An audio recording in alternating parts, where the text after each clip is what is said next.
Hello guys, स्वागत है आपका आपके अपने यूट्यूब चैनल करियर निर्माण में।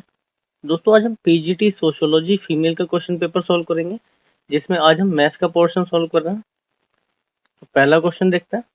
क्वेश्चन मार्क के स्थान पर क्या आएगा? देखो, 512 किसका क्यूब है? ये 8 का क्यूब है। 1000 का क्यूब रूट क्या होगा? 10। ये 729 का क्या होगा क्यूब रूट? 9। सॉल्व कर लेंगे। 9 8 9 8 17, 17 माइनस 10 7, 7 आंसर आ गया। अगला क्वेश्चन, दो संख्याओं का एचसीएफ। जब एचसीएफ 17 है तो संख्या 17x और 17y हो गई। ठीक है, इनका सम है 119, यानी 17x प्लस 17y बराबर 119।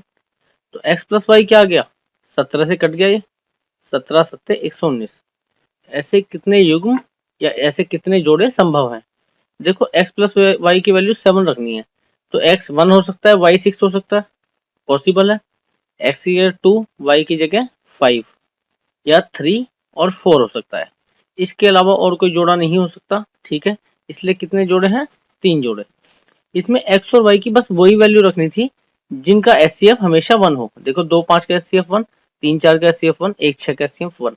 अगर इसमें 2 और 4 भी आ जाता ना तो वो हम नहीं लेते, क्योंकि इन दोनों का एचसीएफ 1 नहीं है, 2 भी है। ठीक है, तो वही वैल्यू लेते हैं जिनका एचसीएफ 1 हो। तो कितने जोड़े हैं? 3 जोड़े। अगला क्वेश्चन, अरुण 15 दिनों में एक काम को कर रहा है। देखो, अरुण कितने दिन में कर रहा है? 15 दिन में। 3 दिनों तक काम करने के बाद रितेश शामिल हो गया। 3 दिन में कितना काम किया होगा इसने? 3/15, यानी 1/5 काम हो गया। फिर शेष काम को 3 अतिरिक्त दिनों में पूरा करते हैं दोनों मिलके। शेष काम कितना बचा? 1/5 हो गया, 4/5 बचा। कौन कर रहे हैं? अरुण प्लस रितेश। कितना काम? 4/5। कितने दिनों में? 3 दिनों में। ठीक है, तो पूरा काम कितने दिन में करेंगे? 5 या 15/4। तो अरुण और रितेश पूरा काम 15/4 दिनों में पूरा करेंगे। अरुण कर रहा है 15 दिन में, एलसीएम ले लेंगे। टोटल काम क्या आ गया? 15, 15 एकम 15 और इसकी एफिशिएंसी 4। तो अरुण की एफिशिएंसी तो 1 है और दोनों की एफिशिएंसी 4 है। पूछ रहा क्या है? रितेश। रितेश की एफिशिएंसी क्या हो गई? 4 में से 1 गया 3, 3 एफिशिएंसी हो गई रितेश की। टोटल काम है 15, एफिशिएंसी है रितेश की 3। कितने दिन में करेगा? 5 दिन में। ठीक है, आगे समझ में। एक और तरीका बता देता हूँ इसे मैं सोल्व करने का। ठीक है, देखो, अगर 15 दिन में अरुण कर रहा है तो 15 टोटल काम हो गया, क्योंकि टोटल काम क्या होता है? Efficiency into time. एफिशिएंसी इसकी पता नहीं है, टाइम पता है 15 दिन बराबर। 3 दिनों तक अकेले काम करा और 3 दिन रितेश के साथ, यानी 6 दिन करा काम ए ने, अरुण ने, और प्लस 3 दिन रितेश ने। इधर कर लो, ये भी तो टोटल वर्क है ना। Efficiency into time plus efficiency into time, तभी तो काम पूरा हुआ। ए को इधर ले आओ। 9a बराबर 3r, यानी a बाई आर क्या हो गया? 1/3। अरुण की एफिशिएंसी 1, इसकी रितेश की 3। टोटल काम कैसे निकालते हैं? Efficiency into time, 15 into efficiency कितनी थी इसकी? 1, 15 इंटू 1, टोटल काम हो गया 15। अब करना किसे? रितेश को अकेले। रितेश की एफिशिएंसी 3, 3 3 से काट देंगे 15 को, 3 पंजे 15। तो काम कितने दिन में पूरा करेगा रितेश? 5 दिन में। ठीक है, कोई से भी फॉर्मूले से कर लो, आंसर आना चाहिए। 308 से जब विभाजित करा तो संख्या क्या हो गई? 308 से जब भाग दिया तो संख्या क्या हो गई? 308 x बार जाएगा प्लस 60, तो ये संख्या हो गई हमारी। जब उसी संख्या को 28 से भाग करें, जब इसे 28 से भाग करेंगे, देखो, तो ये तो पूरा पूरा कट जाएगा। ये कितनी बार जाएगा? 28 दूनी 56, बचेगा क्या? 4। ठीक है, तो ये हमारा आंसर है। तो ऐसे सवालों में क्या करते हैं ना, इसे भूल जाते हैं जिससे भाग के जाता है, बस शेषफल को ही इस नई वाली संख्या से भाग कर देते हैं। ठीक है, तो हम अगर इसे ना भी करते हैं, 60 को सीधा 28 से भाग कर देते तो हमारा आंसर आ जाता 4 शेषफल। ठीक है, नेक्स्ट, एक वस्तु को उसके अंकित मूल्य के 5/6 कीमत पर बेचने पर 10% की हानि होती है। देखो, अंकित मूल्य अगर 6 है, मार्क प्राइस 6 है और 5/6 में बेचा, यानी सेलिंग प्राइस कितना हो गया? 5। तो 10% की हानि हो रही है। जब 10% की हानि हो रही है, यानी 9/10 हो रहा है। सीपी 10 का 9 हो जा रहा है। यहाँ पे एसपी क्या है? 5। तो 5 का अगर 10/9 कर दें हमारा सीपी आ जाएगा। तो 50/9 हमारा सीपी हो गया। एसपी क्या था हमारा 5, एसपी 5 है, सीपी 50/9। अब हमारा देखो मार्क प्राइस से मतलब है, क्योंकि मार्क प्राइस पे छूट दी जा रही है और सीपी से मतलब है, तो इन दोनों से मतलब है। इन दोनों का रेशियो निकाल लो, ये एमपी हो गया, ये सीपी हो गया, ये 6 और ये 50/9, 6×9 = 54, यानी 54/50 आ गया। ठीक है, 100 पे वैल्यू निकालनी आसान होती है, 108/100। ठीक है, अब 5% की छूट दी। देखो मार्क प्राइस पे अगर 5% की छूट दी, 10% क्या होगा इसका 10.8, और 5% क्या होगा 5.4। 5.4 की जब छूट दे दी तो बेचा कितने में 102.6 में, और 100 की वैल्यू थी, तो 100 की चीज 102.6 में बेची, कितना परसेंट का फायदा हुआ 2.6%। ठीक है, तो 2.6% का प्रॉफिट। नेक्स्ट क्वेश्चन, आयु का अनुपात दे रखा है पी क्यू की 3 और 5, क्योंकि एज 7 साल बाद 42 हो जाएगी। जब 7 साल बाद 42 होगी तो अब कितनी होगी 35। अब कितना रेशो 5, यानी 5 की वैल्यू 35 है, 7 गुना हो गई तो इसकी वैल्यू भी 7 गुना होगी, यानी इसकी एज अब है 21। 8 वर्ष बाद पी की आयु कितनी होगी 21 + 8, यानी कि 29 साल। ठीक है, अगला क्वेश्चन, समबाहु त्रिभुज की ऊंचाई। देखो समबाहु त्रिभुज की ऊंचाई होती है h = √3/2 × s। तो पहले हमें साइड निकालनी पड़ेगी। साइड क्या हो गई, h दी हुई है 6√3, ये 2 इधर आ जाएगा, इंटू 2/√3। क्या साइड कितनी होगी 12। उस वर्ग का क्षेत्रफल क्या होगा जिसका परिमाप त्रिभुज के परिमाप के बराबर है। त्रिभुज का परिमाप होता है 3 इंटू साइड, और इसका वर्ग का परिमाप होता है 4 इंटू ए साइड। ठीक है, त्रिभुज की साइड क्या 12, 12 × 36 = 4a। ए बराबर क्या आ गया 9 हो गया, 9 × 36। जब साइड 9 हो गई, वर्ग का क्षेत्रफल होता है साइड का स्क्वायर। साइड कितने 9, 9 × 81 हमारा आंसर आ गया। ठीक है, नेक्स्ट क्वेश्चन, देखो 60 किलोमीटर की दूरी है, टोटल 10 घंटे लगने हैं। बस चलती है 3 किलोमीटर प्रति घंटा, कार चलती है 7 किलोमीटर प्रति घंटा। बस द्वारा तय की गई दूरी। देखो दूरी कैसे निकालेंगे, जब तक हमें पता नहीं होगा इससे कितना चले और इससे कितना चले, कितना घंटे चले। हम क्या करते हैं, देखो 7 को लिख सकते हैं 3 kilometre per hour + 4 kilometre per hour. ठीक है, ऐसे लिख सकते हैं। मैंने बताया था पिछली एक वीडियो में भी कैसे लगाते हैं शिफ्टिंग। तो ये भी 3 किलोमीटर पर आवर, ये भी 3 किलोमीटर पर आवर। अगर जो 3 किलोमीटर पर आवर स्पीड होती है इसे इग्नोर कर दो, तो कितना डिस्टेंस ट्रेवल करता 3 × 10, यानी 30 किलोमीटर ट्रेवल करता। कितना कम करता 30 किलोमीटर कम ट्रेवल करता। ये 30 किलोमीटर कम क्यों ट्रेवल करा, क्योंकि हमने 4 किलोमीटर वाला डिस्टेंस कैलकुलेट किया ही नहीं। ठीक है, तो 4 किलोमीटर पर आवर की स्पीड से x घंटे चला होगा, तभी तो 30 किलोमीटर चला। ठीक है, तो x की वैल्यू कितनी आ गई, x = 7.5 आवर, यानी कार से कितना चला 7.5 घंटे। टोटल घंटे कितने थे 10 घंटे, यानी 2.5 घंटे बस से चला। 2.5 घंटे जब बस से चला और बस की स्पीड है 3 किलोमीटर पर आवर, दूरी कितनी तय करी होगी 25 × 75, यानी 7.5 किलोमीटर डिस्टेंस ट्रेवल करा होगा। एक बार और समझा देता हूँ शिफ्टिंग का मतलब। देखो 60 किलोमीटर है डिस्टेंस पूरा, और 10 घंटे हैं टोटल टाइम। एक स्पीड है 3 हमारे पास, एक स्पीड है 3 किलोमीटर पर आवर, एक स्पीड है 7 किलोमीटर पर आवर। 7 को हम लिख सकते हैं 3 + 4। ठीक है, हम मान लेते हैं पूरी स्पीड 3 किलोमीटर पर आवर ही है। तो अगर पूरी स्पीड 3 किलोमीटर पर आवर है, टाइम हमारा 10 घंटे, कितना डिस्टेंस ट्रेवल करेगा 30 किलोमीटर। कितना कम हुआ 30 किलोमीटर कम ट्रेवल करा। क्यों, क्योंकि ये हमने ये वाली स्पीड से पूरा टाइम कैलकुलेट नहीं करा। तो 4 किलोमीटर पर आवर की स्पीड से x घंटे ट्रेवल करा होगा, तभी तो ये डिस्टेंस आया। तो x की वैल्यू क्या आई 7.5 घंटे। जब ये वाली वैल्यू 7.5 घंटे आई, तो ये वाली वैल्यू कितनी 2.5 घंटे, क्योंकि 10 घंटे थे ना टोटल। तो 7.5 घंटे इस स्पीड से, 2.5 घंटे इस स्पीड से। बोल रहा है बस द्वारा तय की गई दूरी। बस का घंटे इतने, स्पीड इतनी, दूरी कितनी ट्रेवल करी होगी 25 थी 75, 7.5 किलोमीटर।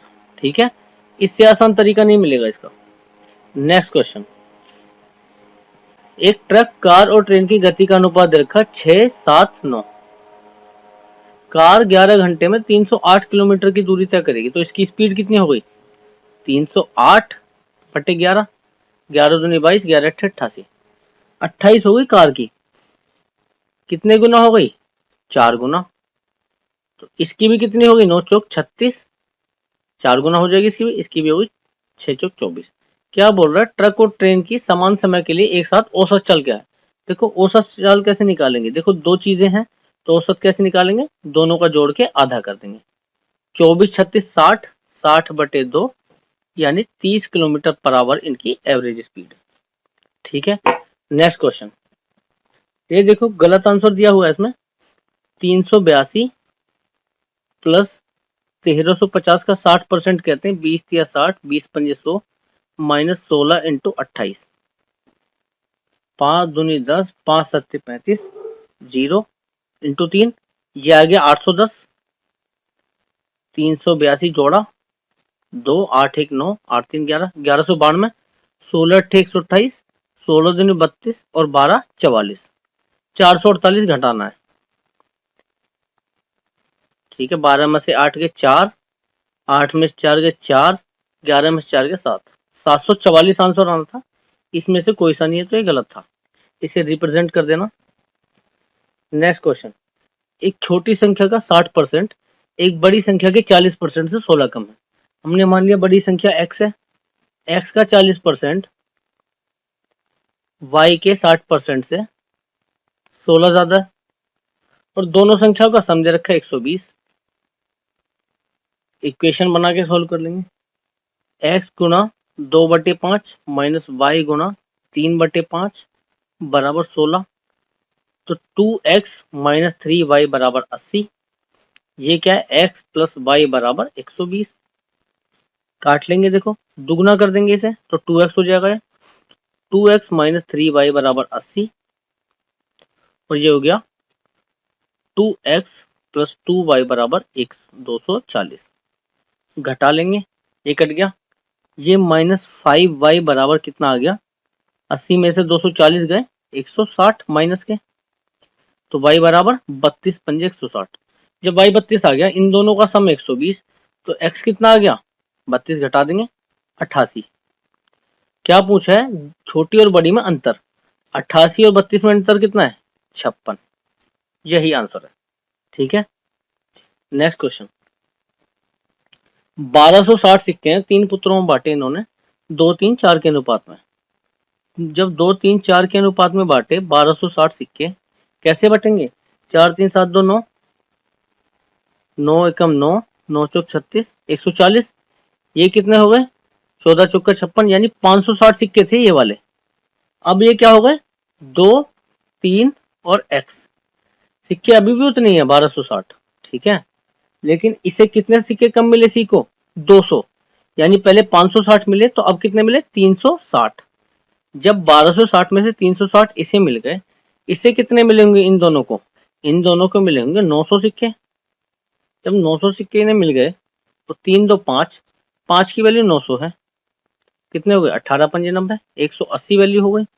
तो 180 वैल्यू जब 1 यूनिट की हो गई, इसकी वैल्यू कितनी होगी 360, इसकी 18 3 54 540, तो ये रेशो हो गया। अब देखो काट लेंगे, 18 दूनी 36, 18 3 54, 18 दूनी 36, x का मान क्या है 2।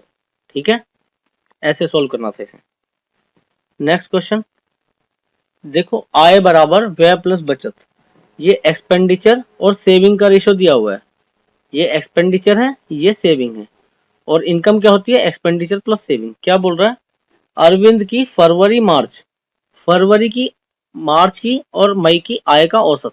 देखो फरवरी की आय कितनी 5000, मार्च की कितनी 5400, और मई की कितनी 2500 प्लस 4500, 4 2 6 7, 7000।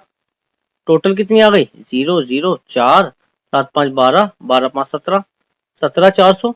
इसका एवरेज बताना था, 3 से डिवाइड कर देंगे, 3 पंजे 15, 2 बचे, 3 अट्ठे 24, 5800 वैल्यू आ गई। ठीक है, एवरेज को 3 से डिवाइड इसलिए करा क्योंकि 3 महीने थे, फरवरी, मार्च और मई। अगर 4 होते तो 4 से डिवाइड करते। ठीक है, नेक्स्ट क्वेश्चन देखो, जनसंख्या दी हुई है 2011 की, अलग अलग शहर है A B C D E F G. क्या बोल रहा है, जी और एफ शहर की ग्रामीण जनसंख्या के बीच अंतर। जी शहर की ग्रामीण जनसंख्या कितनी थी, 22.2 का 15%, 15 दूनी 30, 15 दूनी 30, 3 33, 15 दूनी 30 और 3 33। अब देखो डेसिमल यहाँ पे है और नीचे 2 जीरो, यानी डेसिमल 3 अंक खिसक जाएगा, यानी 3.33 आ गया। ठीक है, अब शहर एफ, एफ की कितनी है, 28.2 का 20% इंटू 20/100, एक जीरो गई, मल्टीप्लाई कर लेंगे, 2 दूनी 4, 2 अट्ठे 16, 2 दूनी 4 1 5, ये होगी 5.64। अब घटा लेंगे, कितनी कम है ये, 1 3 2, 2.31 लाख, क्योंकि ये लाख में दी हुई है वैल्यू। ठीक है, देखो बेलन के आधार की त्रिज्या तिगनी कर दी, यानी आर जो थी पहले 1 थी अब 3 हो गई, और वॉल्यूम जो थी 200% अधिक हो गई, यानी 200% का मतलब 100 से 300 हो गई, 200% बढ़ गई ना। यानी अब पहले क्या थी, 1 थी, अब हो गई 3। देखो वॉल्यूम का रेशो होता है pi r square R1 square H1 upon pi R2 square H2। ये V1 अपॉन V2 हो गया, पाई से तो पाई कट जाता है, तो R1 कितना है, R1 तो 1 है, और H1 कितना है, H1 निकालना है, H2 का रेशो निकालना है। तो R1 स्क्वायर 1, 1 का square 1 into H1 upon R2 कितना है 3, 3 का स्क्वायर 9, 9 इंटू H2 बराबर V1 अपॉन V2 कितना 1/3। तो H1 अपॉन H2 कितना हो गया, ये कट गया 3/1। तो कितनी कम हो गई, 3 से 1 हो गई, यानी 2 कम हो गई, कितने पे, 3 पे। 100 से मल्टीप्लाई कर देंगे परसेंटेज निकालने के लिए, इसे कहते हैं 66.67%। इतनी कम हो गई हाइट। इसमें ये नहीं पूछा कितनी कम या ज्यादा हुई, बस परसेंटेज पूछा है। तो अगर पूछता कम हुई या ज्यादा हुई तो 66.67% कम हो गई। ठीक है, नेक्स्ट क्वेश्चन, कौन सी भिन्न बड़ी है। देखो 14 दूनी 28, ये 1 पॉइंट कुछ आएगी, 9 दूनी 18, ये भी 1 पॉइंट कुछ आएगी, 12 दूनी 24, ये 2 पॉइंट कुछ आएगी, ये भी 11 दूनी 82, 2 पॉइंट कुछ, ये दोनों तो कट गई। 23/11 और 25/12। मैंने क्या बताया फॉर्मूला, क्रॉस मल्टीप्लीकेशन, इसकी इसमें, इसकी इसमें, 12 3 36, 12 दूनी 24, 24 3 27, 11 पंजे 55, 11 दूनी 22, 5 27। बड़ी कौन सी है, 276, तो 23/11 हमेशा बड़ी। ठीक है, नेक्स्ट क्वेश्चन, फिर से जनसंख्या वाला सवाल आ गया। शहर ए की जनसंख्या कितनी है, 87.6 लाख का 40%, 40/100 कट जाएगा, 4 से मल्टीप्लाई कर लेंगे, 4 सिंह 24, 4 सत्ते 28, 2 30, 4 अट्ठे 32, 3 35। अब देखो डेसिमल एक अंक और एक जीरो है, तो एक अंक इधर और, 35.04 लाख। कह रहा है लगभग कितनी है, लगभग है 35 लाख। नेक्स्ट क्वेश्चन, देखो 3 वर्ष के लिए साधारण ब्याज पर दिया, यदि इसे 2% और अधिक पर दिया गया होता तो इससे 366 रुपए अधिक प्राप्त होते धनराशि। 3 साल के लिए अगर 2% 2% 2% करके होता, टोटल 6% फायदा होता। अब फायदा कितना हो रहा, 366 का, यानी 6% की वैल्यू 366 है। 1% की कितनी, 6 36, 6 कम 6, टोटल धन कितना होता है 100%। 100% की वैल्यू कितनी होगी, 6100। ठीक है, यही हमारी धनराशि है। समझ में आ गया। नेक्स्ट क्वेश्चन, 7 के 5 क्रमिक गुणज। देखो क्रमिक गुणज जो होते हैं x1 x2 x3 x4 x5, क्रमिक में हमेशा ये बीच की संख्या जो होती है ये औसत होती है। तो इसकी वैल्यू दे रखी है क्या, 28। अब जब 7 के मल्टीपल हैं, ये हो गए 28 7 35, ये हो गए 35 7 42, ये हो गई 21, ये हो गई 14। ठीक है, क्रमिक है ना, कंटिन्यू, बीच वाली संख्या आ गई, उसके बाद बड़ी निकाल ली, छोटी निकाल दी। क्या बोल रहा है, प्रथम और अंतिम पद के वर्ग का औसत। देखो प्रथम पद 14, 14 का स्क्वायर 196, लास्ट पद 42, 42 का स्क्वायर 1764। इसका औसत निकालेंगे तो 2 से भाग कर देंगे, 1960/2, यानी 980 आंसर हो गया। ठीक है, ऐसे निकालना था। 42 का स्क्वायर कैसे निकालेंगे? 42 को ऐसे लिख लेंगे 40 + 2, ऐसे कर लेंगे 4 दूनी 8, 4 चौक 16, 1680 + 42 दूनी 84, 4 8 8 16, ये 17 हो गया 64। ठीक है, आसान है। एक कक्षा के 68% छात्रों ने इलेक्ट्रिकल और 47% ने इलेक्ट्रॉनिक्स लिया। देखो 68 ने लिया परसेंटेज ने, ये लिया इलेक्ट्रिकल, EL कर लेते हैं इसे, और 47% ने इलेक्ट्रॉनिक्स, EC लिया। यदि प्रत्येक ने कम से कम एक विषय लिया, यानी या तो इलेक्ट्रिकल या इलेक्ट्रॉनिक्स, और 21 दोनों लेते हैं, तो कक्षा में कुल छात्र कितने हैं? देखो टोटल छात्र होते हैं 100%। ये कितने टोटल? 6 4 10 और 8 7 15, 115%। 100% से ज्यादा तो नहीं हो सकते ना, इसलिए ये 15% क्यों ज्यादा है? ये 15% ज्यादा इसलिए है क्योंकि कुछ बच्चे ऐसे हैं जिन्होंने दोनों लिए हैं। कितने बच्चे हैं? 15%। 15% बच्चे ऐसे हैं जिन्होंने दोनों सब्जेक्ट लिए हैं, तो इसलिए दोनों में काउंट हो गए हैं। तो 15% की वैल्यू कितनी है? 21। 1% की 21/15, 100% की निकालनी है तो 21/15 × 100, क्या आ गया? 140 बच्चे थे क्लास में। ठीक है, तो दोस्तों ये हमारा पूरा पार्ट कंप्लीट हो गया मैथ्स का, और इतने टफ क्वेश्चन नहीं थे, इजी थे, आराम से हो जाते हैं। बस थोड़ा सा दिमाग लगाना था हमें, और थोड़ा फास्ट कैलकुलेशन करनी थी। ठीक है, ऐसे ही हम आगे भी पेपर सोल्व करते रहेंगे। एक हमने PRT की सीरीज शुरू करी है जिसमें हम प्रीवियस ईयर क्वेश्चन कर रहे हैं, और आप ज़्यादा से ज़्यादा शेयर करिए हमारी वीडियोस को, और भी लोगों को जोड़िए, अपने आसपास के आपके दोस्त, आपके भाई बंधु हों, उन्हें जोड़िए हमारे चैनल से। हम ऐसी अच्छी अच्छी वीडियोस लाते रहेंगे। ठीक है, मिलते हैं नेक्स्ट वीडियो में। धन्यवाद।